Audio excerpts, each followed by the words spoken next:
Hey guys, this is your girl NetChicks and welcome back to my channel. I'm so happy to be here today.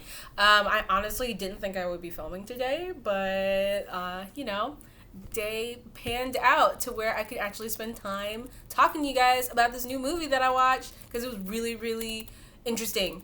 I don't know how to feel, and I guess I'll have to process my feelings while I'm watching this with you. So, if you're not already subscribed, please take a moment and subscribe to my channel. I have new episodes on Tuesdays and Saturdays, and today we are going to be talking about NinoKuni. So, in case you haven't heard of it, it is a Netflix original movie that just came out.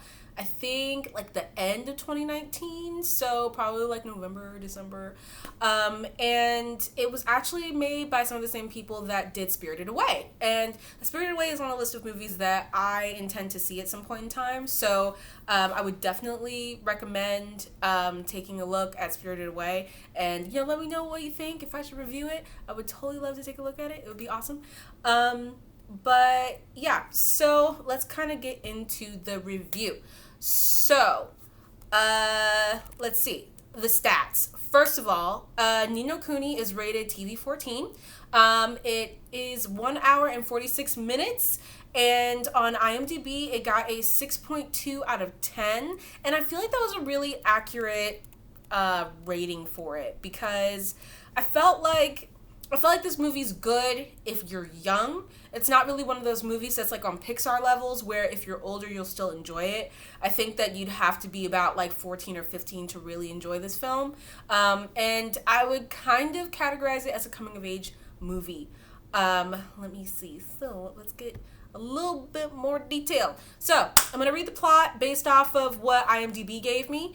And it says here, high schooler Yu and his friend Haru get involved in a case involving his childhood friend Kotana, which forces them to go back and forth between another world that is different but is somewhat similar to their world, NinoKuni. The real world and NinoKuni, where Kotana's life is in danger, what's the ultimate choice the three of them have to make in NinoKuni?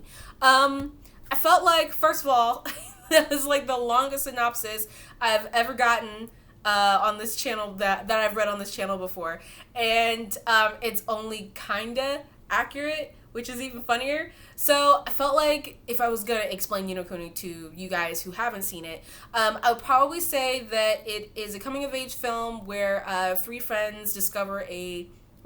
two young men discover a new world where the lives of the people in the real world are tied to the lives of NinoKuni, and they need to figure out which world should they protect, the one of NinoKuni or the real world, and choosing between their priorities and stuff like that.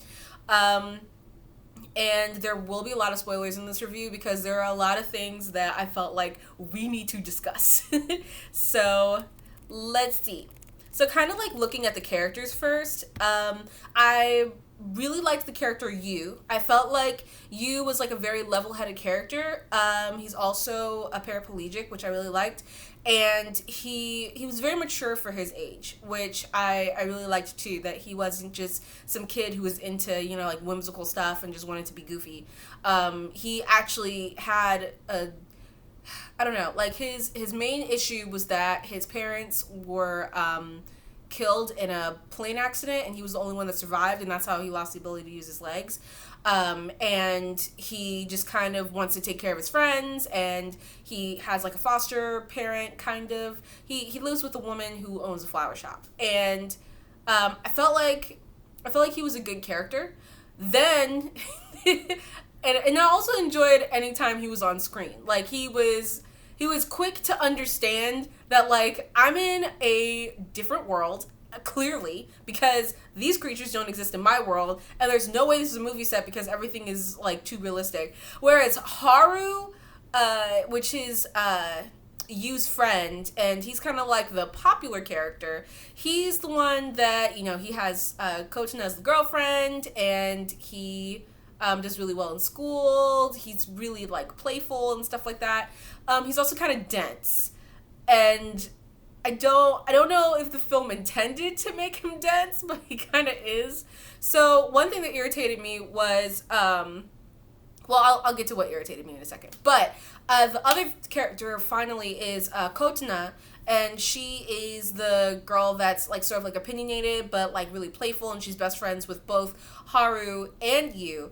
But the difference is that Kotana is actually in a relationship with Haru, and Yu has a crush on Kotana.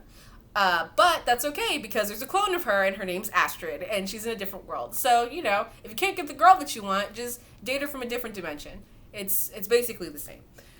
It's so weird. But they kind of have chemistry too, but I'll get into that in a second.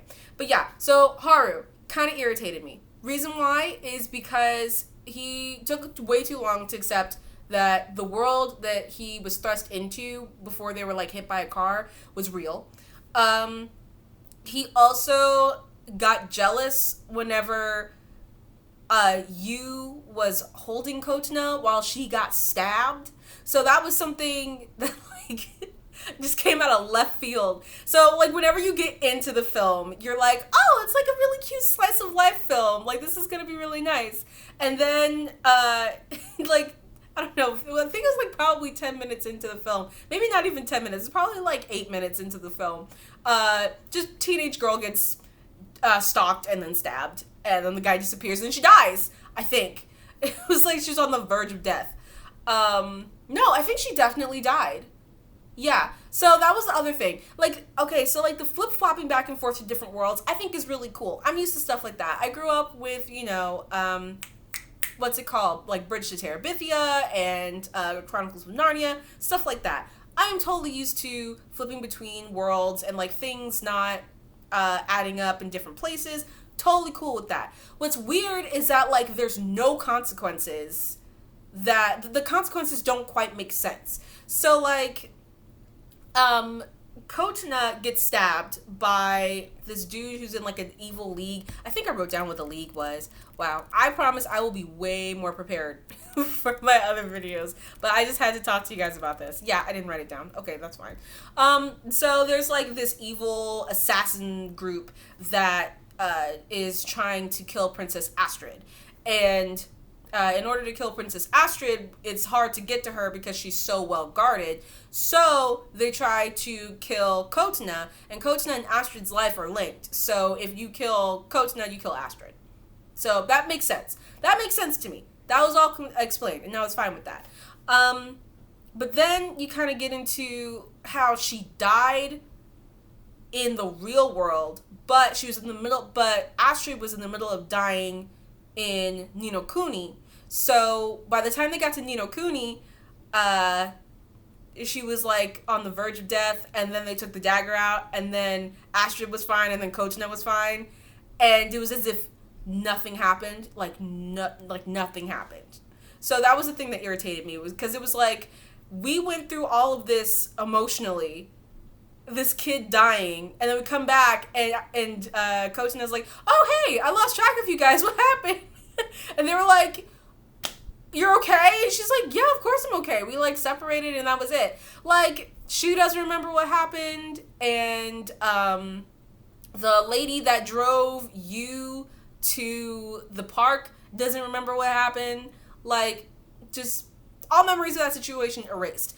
But the three guys that tried to heal Princess Astrid, because, you know, Princess Astrid was on her deathbed, and the king, of course, was like, oh my gosh, my daughter's dying. So he hires all these people to come and try to heal her. These three guys try to heal Princess Astrid from her wounds and take the, like, invisible dagger out of her stomach, but they end up dying because the dagger's cursed, which makes sense. Again, you know, that's totally fine. But the copies of them from NinoKuni, they die, and then they also die in the real world. So, like, that's consistent, but we're just gonna act like nothing happened on the other side. I didn't like that too much. But yeah, I felt like the story as a whole as well was pretty good too. I just wasn't crazy about Haru and Kotana. They just bugged me a lot, and I felt like they were kind of the main two where it would influence everything as well.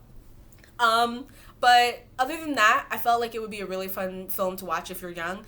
Oh, and I don't know if it bugged anyone else, but the whole plot point where you and Haru were the same person. What? Like, does that make sense to you guys?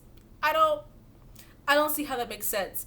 Like, because it's like, it's brilliant, it's very Shyamalan if you can do it correctly, but not Haru, Yu is apparently a copy of Haru from NinoKuni, right? Yes. So, he was apparently a copy of him. And what drives me crazy is that, like, I'm trying to think of exactly how to phrase this. His parents died in a plane crash, which makes sense, except the world that they're in doesn't have that kind of technology. So how did Yu's parents die in the plane crash?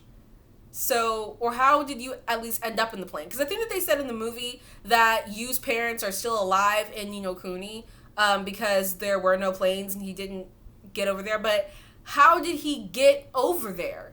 Like, that part confused me. And maybe if you guys understood it, please explain it to me in the comments. I would love to understand.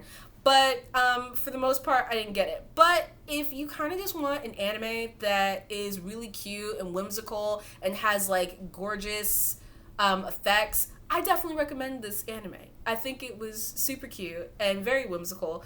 It just stuff didn't add up, and if you're going to appeal to grown-ups, you gotta add some stuff up. In the meantime, I'm gonna stick with some Pixar movies and watch those. Anyway, thank you so much for watching, guys. Make sure that you like and subscribe and ring the bell, and I hope to see you in my next video. Bye.